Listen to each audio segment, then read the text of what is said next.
Hello dear student, welcome to my channel all subject lovers. दोस्तों, आज हम इस वीडियो में मोस्ट इम्पॉर्टेंट इंग्लिश स्ट्रक्चर देखने वाले हैं जो कि हम रोज़ यूज करते हैं। उनको हिंदी में बोलते हैं, लेकिन जब हम इंग्लिश में उनको बोलने की कोशिश करते हैं तो नहीं बोल पाते हैं। तो आज हम इसी वीडियो में वही चीज़ सीखने वाले हैं जो हमें रोज़ बोलते हैं लेकिन बोल नहीं पाते हैं। अगर आप वीडियो के अंत तक बने रहते हैं तो आपको ये मिस्टेक जो होती है आपसे वो नहीं होगी। जैसे कि हम बोलते हैं कभी तो ये काम कर लिया करो, ठीक है। तो डू एवर का उपयोग करेंगे, ये स्ट्रक्चर है, ठीक है। आदत डाल लो, पढ़ने की आदत डाल लो, सुबह उठने की आदत डाल लो, ऐसे हम लोग बोलते हैं। लेकिन उसको जब इंग्लिश में बोलने की आदत बात आती है तो नहीं बोल पाते हैं। गेट यूज टू वर्ब की आईएनजी फॉर्म का यूज़ करते हैं उसके साथ। ये सारे स्ट्रक्चर आपके सामने हैं, यही आज हम स्ट्रक्चर सीखने वाले हैं नंबर वाइज। तीसरा स्ट्रक्चर आपको सामने दिख रहा होगा, जब देखो तब तुम टीवी देखते रहते हो, जब देखो तुम खेलते रहते हो, ऐसे हम लोग बोलते हैं। लेकिन जब इंग्लिश में यही बोलने की बात आती है तो हम लोग अटक जाते हैं, क्योंकि हमें स्ट्रक्चर का ज्ञान ही नहीं है। ये जो स्ट्रक्चर है बहुत इंपॉर्टेंट है। अगर आप वीडियो तक अंत तक बने रहते हैं वीडियो के, तो पक्का आपको 100% ये आपको आ जाएगा। तो जैसे कि अगला है इवन बाय मिस्टेक। हम लोग कभी कभी गलती धमकी देते हैं कि गलती से भी मेरा फ़ोन मत छूना, और गलती से भी ये मत मत करना, गलती से भी वहाँ मत जाना। ऐसे हम लोग बहुत यूज करते हैं, लेकिन हम उसका इंग्लिश में उपयोग नहीं कर पाते हैं, क्योंकि हमें ये जो स्ट्रक्चर है वो हमें नहीं पता है। हमें टेंस तो आते हैं, लेकिन हमें इंग्लिश बोलना नहीं आता। टेंस के जरिए इंग्लिश कैसे बोला जा सकता है जब हमें ये स्ट्रक्चर ही नहीं पता होंगे। जैसे कि दिलवा दो, हमें कोई मेला में चीज़ होती तो कहते हैं दिलवा दो, ठीक है। और मुझे वो दिलवा दो। चलिए देखते हैं स्ट्रक्चर। जैसे कि आज पहला का स्ट्रक्चर है डू एवर, ठीक है। तो डू एवर का मतलब होता है कभी तो, ठीक है। हम लोग कहते नहीं कि कभी तो पढ़ लिया करो, कभी तो ये काम कर लिया करो, यानी कि डू एवर। चलिए देखिए एग्जाम्पल, देखें कैसे होते हैं एग्जाम्पल इसके। जैसे कि कभी तो पढ़ाई कर लिया करो, हम लोग कभी कभी कहते नहीं है कि कभी तो पढ़ाई कर लिया करो, कभी तो सुबह जल्दी उठ जाया करो, कभी तो स्कूल जाया करो, ऐसे बोलते रहते हैं, ठीक है। चलिए दूसरा एग्जाम्पल देखते हैं। जैसे कि कभी तो अंग्रेजी में बात कर लिया करो, ठीक है। जो अंग्रेजी में बात करता है वो कहता नहीं हिंदी वाले से कि भैया कभी तो अंग्रेजी में बात कर लिया करो, ठीक है। जब आप इंग्लिश में तभी बात करेंगे जब आपको ये स्ट्रक्चर पता होंगे, ठीक है। चलिए तीसरा स्ट्रक्चर देखते हैं, बहुत आसान है। जैसे कि कभी तो सच बोल लिया करो। हम लोग कहते नहीं है कि भैया तुम हमेशा झूठ क्यों बोलते रहते हो, कभी तो सच बोल लिया करो, ठीक है। ऐसे ही सेंटेंस जो होते हैं वो कैसे बनाए जाते हैं इंग्लिश में, वो आज जानने वाले हैं। चलिए पहला स्ट्रक्चर देते हैं। जैसे कभी तो पढ़ाई कर लिया करो, यानी कि डू एवर स्टडी। पढ़ाई करने को क्या बोलते हैं, स्टडी। कभी तो यानी कि डू एवर, तो डू एवर स्टडी, है ना। कभी तो पढ़ाई कर लिया करो यानी कि डू एवर स्टडी, आसान है। चलिए दूसरा बनाते हैं। कभी तो अंग्रेजी में बात कर लिया करो, do ever speak in English, आसान है। सबसे पहले हम कभी तो मीनिंग लगाएंगे, उसके बाद डू एवर, और अंग्रेजी में बात करने को बोलते हैं स्पीक इन इंग्लिश, यानी कि do ever speak in English, आसान है। चलिए तीसरा बनाते हैं। कभी तो सच बोल लिया करो, बोलते नहीं है कि कभी तो सच बोल लिया करो, do ever speak the truth, आसान सा है। कभी तो यानी डू एवर, सच बोल लिया करो यानी स्पीक द ट्रुथ। चलिए अगला स्ट्रक्चर देते हैं। अगला स्ट्रक्चर है get use to plus verb की आईएनजी फॉर्म। इसका मतलब होता है आदत डालो। जैसे कहते नहीं सुबह जल्दी उठने की आदत डालो और पढ़ने की आदत डालो, ऐसे ही जैसे कि एग्जाम्पल होते हैं इसके। जैसे कि पढ़ाई करने की आदत डालो। कुछ लोग होते हैं सुबह जल्दी नहीं उठ पाते हैं, पढ़ाई नहीं कर पाते हैं, तो उनके पेरेंट्स बोलते हैं कि जल्दी सुबह उठ करके पढ़ाई करने की आदत डालो, पढ़ाई करने की आदत डालो, ठीक है। चलिए दूसरा देखते हैं एग्जाम्पल। जैसे कि लोग बोलते हैं कि दूसरों की मदद करने की आदत डालो, लोग दूसरे की मदद करने की आदत डालो बोलते हैं। तो उसको इंग्लिश में कैसे बोलेंगे, ये लोग नहीं बोल पाते हैं। बड़े बड़े लोग होते हैं नहीं बोल पाते हैं कि दूसरों की मदद करने की आदत डालो, नहीं बोल पाते हैं। जैसे दूसरा है एग्जाम्पल, अंग्रेजी में बात करने की आदत डालो। लोग एडवाइस देते हैं कि अंग्रेजी में बात करने की आदत डालो, लेकिन अंग्रेजी में आदत कैसे आपकी आएगी जब आप ये स्ट्रक्चर सीखेंगे। तो चलिए पहला बनाते हैं, पढ़ाई करने की आदत डालो, ठीक है। गेट यूज टू स्टडिंग, आसान सा है। हमें स्ट्रक्चर का यूज करना है, get use to plus verb की आईएनजी फॉर्म, यानी कि गेट यूज टू स्टडिंग, आसान सा है। पढ़ाई करने की आदत डालो यानी कि गेट यूज टू स्टडिंग। अगला देखते हैं, दूसरों की मदद करने की आदत डालो, यानी कि get use to helping others, आसान सा है। दूसरों की मदद करने की आदत डालो, यानी कि get use to helping others. चलिए तीसरा बनाते हैं इसी तरह, अंग्रेजी में बात करने की आदत डालो, यानी कि get use to speak in English. अगर आपको किसी से भी कहना है कि अंग्रेजी में बात करने की आदत डालो, तो आप कह देंगे कि get use to speak in English. चलिए अगला स्ट्रक्चर देखते हैं। अगला स्ट्रक्चर है whenever I see. Whenever I see का मतलब होता है जब देखो तब। कभी कभी हम यूज़ नहीं करते हैं, जब देखो तब तुम टीवी देखते रहते हो, जब देखो तब तुम खेलते रहते हो।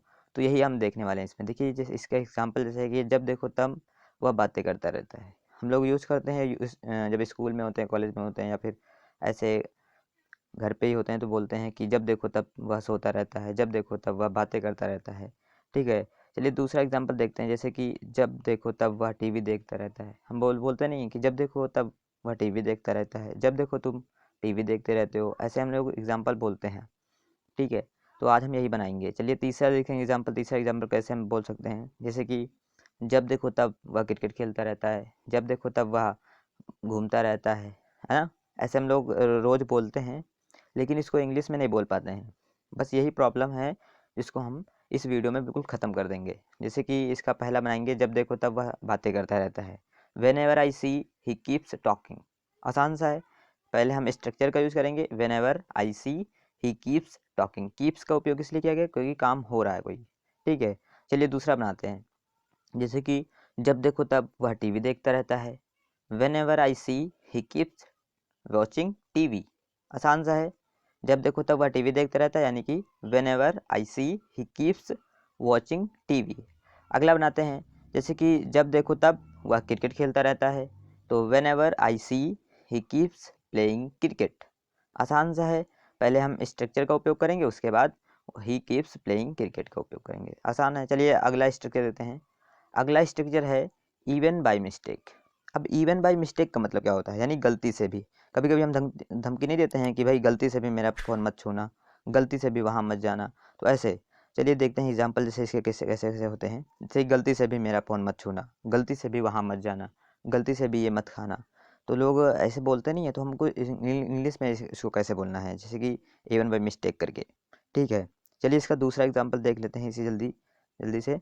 जैसे कि गलती से भी वहाँ मत जाना। हम लोग बोलते नहीं कि गलती से वहाँ मत जाना, गलती से ये मत खाना, गलती से मत पीना, ये है ना। तो गलती से भी कोई काम अगर ना करना की अगर एडवाइस दे रहे हो, तो ये हम फ्रेज़ यूज़ करेंगे। जैसे कि अगला है, गलती से भी उसे मत बुलाना। कोई अगर फंक्शन होता है, पार्टी होती है, तो कोई व्यक्ति कहता नहीं कि गलती से भी उसे मत बुलाना, उसे बुलाने की गलती मत करना। तो हम लोग बोलते नहीं है। तो चलिए इसको हम बनाते हैं। जैसे पहला है, गलती से भी मेरा फ़ोन मत छूना। ठीक है, तो मेरा फ़ोन मत छूना, इसको हम सबसे पहले बनाएंगे, यानी डोंट टच माई मोबाइल। अगर आपको ये मत करना, वो मत करना, यानी डोंट वाले जितने भी कॉन्सेप्ट होते हैं, अगर आपको क्लियर नहीं है, तो आप हमारी वीडियो देख सकते हैं। उसका लिंक जो है वो डिस्क्रिप्शन बॉक्स में दिया गया है। ठीक है, तो यानी कि मेरा फ़ोन मत छूना, don't touch my mobile even by mistake, यानी मैं गलती से भी मेरा फ़ोन मत छूना, don't touch my mobile even by mistake. अगला है, गलती से भी वहाँ मत जाना, यानी कि don't go there even by mistake.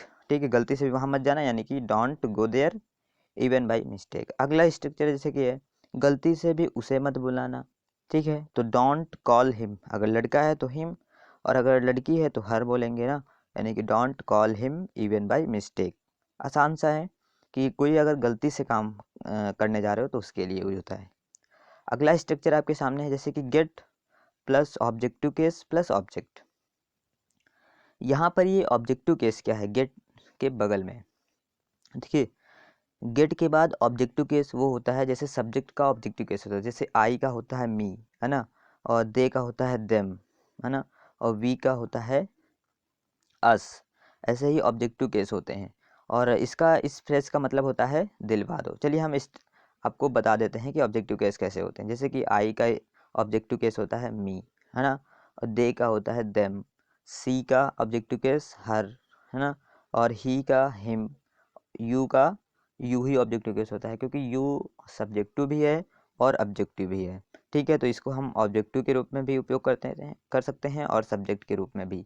ठीक है, तो आपको इधर जो राइट साइड में दिख रहा है, उसको यूज करना है इस फ्रेज में। ठीक है, इसको हमने एक बॉक्स में कर दिया कि आपको दिक्कत ना हो। ठीक है। तो आगे हम उपयोग करेंगे इसके एग्जाम्पल भी। तो एग्जाम्पल में आपको ये दिक्कत आएंगे, तो इसको हम एक साइड कर देते हैं, बिल्कुल आराम से किनारे रख देते हैं और अब इधर एग्जाम्पल लिखते हैं। ठीक है। और आपके लिए एक गिफ्ट है। गिफ्ट क्या है कि ये जो नीचे येलो पट्टी में आपको कुछ लिखा हुआ आ रहा है, उसको एक बार ध्यान से पढ़िए और ये ट्राई कीजिए। इसकी जो PDF है आपको डिस्क्रिप्शन बॉक्स में दी गई है, डाउनलोड कर लीजिएगा और अच्छे से पढ़ लीजिएगा, क्योंकि आप जब कभी भी पढ़ेंगे तो आप भूलेंगे नहीं। ठीक है। तो चलिए एग्जाम्पल देखते हैं। उसे एक पेन दिलवा दो। हम लोग बोलते नहीं कि उसे एक पेन दिलवा दो, मुझे एक कार दिलवा दो। हम लोग बहुत यूज करते हैं कि उसे एक पेन दिलवा दो, मुझे कार दिलवा दो, मुझे फ़ोन दिलवा दो। किसी से बोलते हैं, पेरेंट्स से बोलते हैं कि मुझे ये दिलवा दो, मुझे स्कूटी दिलवा दो स्कूल जाने के लिए, कॉलेज जाने के लिए। रोहन को मोबाइल दिलवा दो, मोहन को लैपटॉप दिलवा दो, मोहन को पैसे दिलवा दो। ऐसे हम लोग यूज़ करते हैं, लेकिन जब बात आती है कि इसको इंग्लिश में बोलने की तो नहीं बोल पाते हैं। सिंपल सा है भाई, स्ट्रक्चर तो सीखा नहीं है, टेंस तो सीख लिया है। तो स्ट्रक्चर देखिए क्या होता है, जैसे कि बोलना है उसे एक पेन दिलवा दो, यानी कि गेट हिम अ पेन। अगर लड़की होगी तो गेट हर अ पेन बोलेंगे, अगर लड़का है तो get him a pen. Simple है। ठीक है। दूसरा जैसे है कि मुझे एक कार दिलवा दो, तो बोलेंगे get me a car. Objective case I का मी यूज करेंगे, ऑब्जेक्टिव केस यूज होगा यहाँ पर, हर सब्जेक्ट का ऑब्जेक्टिव केस यूज होगा। जैसे गेट मी आ कार, मुझे एक कार दिलवा दो, गेट मी आ कार। जैसे कि अगला एग्जांपल है, रोहन को मोबाइल दिलवा दो, गेट रोहन आ मोबाइल। आसान सा है, बोल दोगे किसी के भी सामने कि गेट रोहन आ मोबाइल। तो चलिए हम अगला स्ट्रक्चर देखते हैं। तो प्लीज़ सब्सक्राइब माय चैनल और सपोर्ट कीजिए मेरा। अगला जैसे कि है फ्रेज़, वो है विलिंग टू। विलिंग टू का मतलब होता है इच्छा है। कोई अपने आप की इच्छा है, यानी कि मुझे लखनऊ जाने की इच्छा है, मुझे दिल्ली जाने की इच्छा है, या फिर मुझे पढ़ने की इच्छा है, मुझे खाने की इच्छा है। तो हम लोग ये इच्छा प्रकट करने वाले सेंटेंस बोलते हैं, लेकिन हम इसका इंग्लिश में नहीं बोल पाते हैं। ठीक है। जैसे कि एग्जांपल है, मेरी वहाँ जाने की इच्छा है, मेला जाने की इच्छा है। ठीक है। ऐसे हम लोग बोलते हैं, जैसे मेरी वहाँ जाने की इच्छा है। और जैसे दूसरा एग्जांपल ले लें, तो चलिए इसको पहले बना लेते हैं। ठीक है। मेरी वहाँ जाने की इच्छा है, यानी कि आई, सबसे पहले मेरी यानी आई, उसके बाद I am willing to go there, यानी मेरी वहाँ जाने की इच्छा है। अगर आप किसी से कहते हैं कि मेरी वहाँ जाने की इच्छा है, तो बोल दीजिए I am willing to go there. आसान सा है, I am willing to go there. चलिए दूसरा एग्जांपल देखते हैं। जैसे कि मेरी खेलने की इच्छा है। जब हम स्कूल जाते हैं तो कोई खेलने का मना करता है, तो हम लोग कह देते हैं कि मेरी खेलने की इच्छा है। ठीक है। तो इसको बनाने का आसान तरीका है, तो सबसे पहले मेरी यानी आई का उपयोग करेंगे, आई एम। ठीक है। लिखेंगे I am willing to play. मेरी खेलने की इच्छा है, यानी कि I am willing to play. Simple है। चलिए तीसरा एग्जाम्पल लेते हैं, उससे और भी आसान से तरीके से समझ में आ जाएगा। तो तीसरा एग्जाम्पल है, आपकी पढ़ने की इच्छा है। ठीक है। टीचर इस क्लास में पूछता है क्या आपकी पढ़ने की इच्छा है, या फिर पढ़ने की इच्छा है। स्टूडेंट ऐसे पूछता है तो स्टूडेंट बोलते हैं यस।